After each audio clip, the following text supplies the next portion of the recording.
Bonjour. Cette semaine, on embarque dans le métro avec Le courage des autres de Hugo Boris. Oui, oui, dans le métro. Hugo Boris, pendant une quinzaine d'années, a consigné des scènes dans des carnets. Des scènes qu'on pourrait qualifier de violence ordinaire.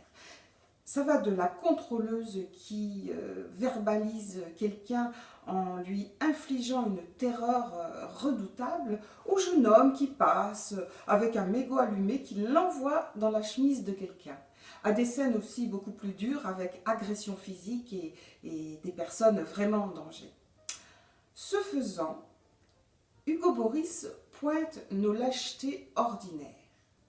Un quai bondé, des centaines de personnes donc présentes, une autre en danger réel, une seule intervient pour empêcher le drame.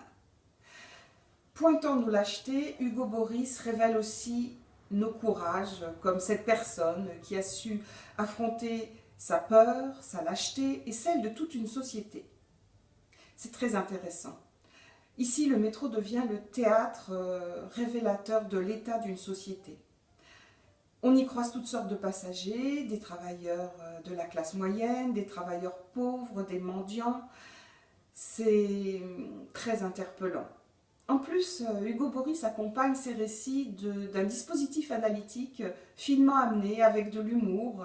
Il fait des références à des analyses psychologiques ou sociologiques pour décortiquer nos comportements et qui nous apparente, enfin, qui exprime une part d'animalité en nous pleine de sauvagerie, voire de barbarie, hein, puisque l'humain est censé avoir conscience de ce qu'il fait et de ce qu'il ne fait pas. En plus, il y a du style, les scènes sont croquées avec un sens de la formule. Voilà, alors pour toutes ces raisons, ce livre est vraiment très intéressant, interpellant, je vous le recommande. Bonne lecture.